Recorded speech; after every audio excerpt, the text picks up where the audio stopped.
우리가 임신을 하면은 여기 있는 피임약에 한 200대 정도 되는 호르몬이 그냥 자연으로 나와요. 그래서 그렇게까지 사람 잡을 정도의 나쁜 호르몬들은 당연히 아니다. 그렇게 생각하시면 될 거예요. 나중에 임신을 하거나 이런 데도 전혀 문제 없으실 거예요. 네, 원장님 안녕하세요. 안녕하세요. 오랜만에 뵙는 것 같아요. 처음 뵙는 거 아니에요?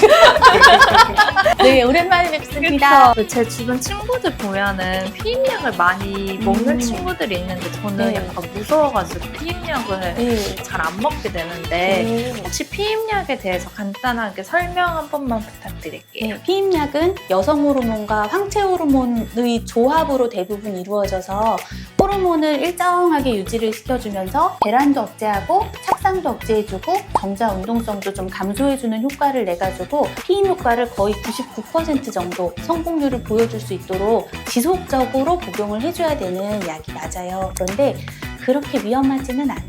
그러면은 피임 목적 말고도 네. 뭐 생리를 좀 늦추려고 하거나 이럴 때 피임약을 먹게 되는 것 같은데 네. 그때 말고 혹시 피임약을 어떨 때 사용하나요? 생리 늦출 때랑 말 그대로 이제 피임할 때 그리고 산부인과에서는 요거를 약처럼 쓸 때가 있는데요. 가끔 여자들이 스트레스 받으면 생리가 불규칙하거나 파열을 하거나 조금 피가 비치거나 그런 일들이 있잖아요. 그때 그런 부분을 치료하기 위해서도 약처럼 이용을 하기도 해요. 그리고 다낭성 난소증후군이라는 게 있는데 타고난 난소가 좀 크면서 배란이 조금 잘 안 되는 체질에 있는 분들이 가끔 살다가 남성 호르몬 수치가 좀 올라갈 때 피임약을 좀 드시면 그런 부분에 개선 효과가 있어서 질환의 증상을 잡아줄 때도 같이 쓸 수 있어요.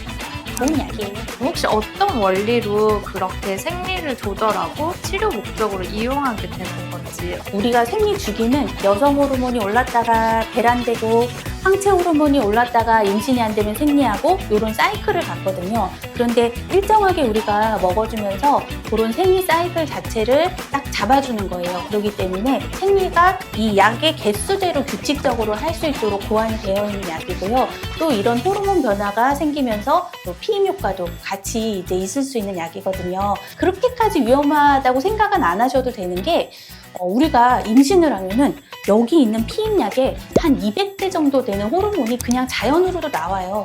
그렇게 9개월이나 해도 뭐 여자들이 임신해서 그 호르몬제 하루에 200알씩 매일 먹었다 하더라도 평생 죽을 병이 걸리지는 않는다는 얘기거든요. 그래서 그렇게까지 사람 잡을 정도의 나쁜 호르몬제는 당연히 아니다. 그렇게 생각하시면 될 거예요. 나중에 임신을 하거나 이런 데도 전혀 문제 없으실 거예요. 피임약을 오래 먹으시면 그런 효과는 있어요. 내 배란이 일어나고 내 생리가 돌아오는 데까지 시간이 오래 걸릴 수가 있어요. 장기 복용하신 분일수록 한 3개월에서 6개월은 지나야지 그때부터 약 끊고 나서 제대로 돌아간다든지 그럴 수는 있는데요. 이 피임약 때문에 난임이 되거나 하는 경우는 거의 있을 수는 없다고 생각하시면 돼요. 근데 단지 사람들이 좀 오해를 하는 게 20대부터 10년 동안 피임약을 먹었다 쳐요. 그러면 25세 난소 나이와 10년 뒤에 35세 난소 나이는 다를 거 아니에요. 가입력이 차이가 나는 거거든요. 그래서 사실은 피임약을 오래 먹은 게 난임의 원인이 되는 게 아니라 세월이 난임의 원인이 되는 게 맞다. 이제 그렇게 해석을 하시면 될 것 같아요. 그럼 혹시 피임약 먹었을 때 뭐 부작용이나 그런 것도 가장 안 좋은 거는 혈전? 피에 지방이 많이 올라가거든요. 지방 수치가 올라가면서 혈전이 생기면 이 혈전들이 어디를 공격할지 몰라요. 뭐 어디 다리 날아가서 다리 혈관에 문제 생길 수도 있고 폐로 날아가면 갑자기 숨 쉬는 게 문제 생길 수 있고 그렇기 때문에 피임약을 흡연자들은 혈관이 좀 안 좋거든요. 그런데 흡연자가 만 35세가 넘어서 나이가 들면 피임약은 이런 야즈 종류의 피임약은 아예 금기로 되어 있어요. 아예 흡연 만 35세는 아예 먹지 마세요라고 그냥 그렇게 권고를 하고 있을 정도예요. 그래서 일단 담배는 안 피는 게 좋고요. 항상 내 체중도 조금 너무 과하지 않게 관리하시는 것도 좋을 것 같고 나이 들어서는 빨리 피임하지 말고 결혼해서 애 낳아요. 네. 많이 납시다. 네, 산부인과 좀 살아봅시다. 네. 사실은 이제 병원 처방 피임약을 많이 추천을 하는 거는요. 여기에 있는 황체 호르몬 그 드로스티레논이라는 제제는 좀 의학용어 나이가 입이 고이는데 그런 돼지들은 몸이 좀 가벼워요. 부종이 덜 하기 때문에 그래서 체중 증가도 적고 또 여러 가지로 여드름이나 피부 트러블에도 도움이 많이 되거든요. 용량도 다양하게 쓰실 수가 있기 때문에 이런 처방 피임약도 많이 추천을 드리고요. 또 클레라 같은 경우는 얘가 가지고 있는 성분들이 부정출혈이 굉장히 많으신 분들한테는 굉장히 도움이 되는 약이에요. 그래서 하혈을 좀 많이 하시거나 중간중간 출혈 많이 하시는 경우에도 저희가 많이 쓰는 피임약이기는 하고요. 요것들은 이제 약국에서 다 사실 수가 있거든요. 황체 호르몬의 차이가 있는데 얘가 조금 더 혈전 부작용도 적고 몸도 좀 더 가벼울 수는 있어서 혈전의 위험도나 이런 거에 대해서 좀 걱정하신다면은 요쪽 계열의 약들도 많이 추천을 한다고 그렇게 설명을 드려요. 네. 피임약 먹었을 때 좀 메스꺼웠다고 했던 친구도 있어가지고 네. 어떤 피임약을 먹으면은 뭐 메스껍고 또 어떤 피임약은 괜찮고 이런 게 있는지. 기본적으로 피임약은 다 메스꺼워요. 네, 어느 정도는 그러실 수밖에 없는 게 황체 호르몬이라는 거 자체가 우리 생리 전에 나오는 호르몬이거든요. 근데 그 호르몬이 계속 들어있다 보니까 속이 좀 울렁울렁거리거나 변비가 생기거나 어떤 분은 위염이 좀 생기는 경우도 있어요. 그런데 사실 요거는 사람마다 느끼시는 게 좀 미묘하게 차이가 나거든요.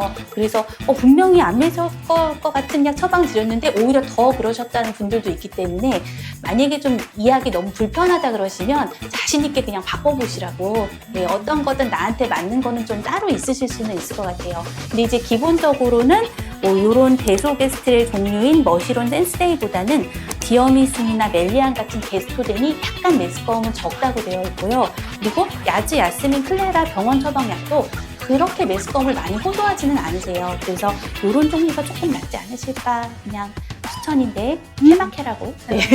복용법은 어떻게? 네, 그거 굉장히 중요해요. 매일 같은 시간에 놓치지 않고 먹는다. 왜냐면 이게 호르몬을 일정하게 유지를 해주는 게 중요한데 먹었다 안 먹었다 하면은 내 몸에 잘 쌓아놨던 약물 농도가 내려갔다 올라갔다 하면서 피임 효과가 약해질 수 있거든요.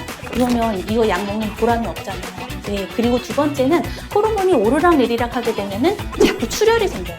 그렇기 때문에 될 수 있으면 스마트폰에 알람 꼭 해놓으시라고 저는 처방할 때 설명드리거든요. 무조건 잊어버리지 않고 먹는다가 중요하고요.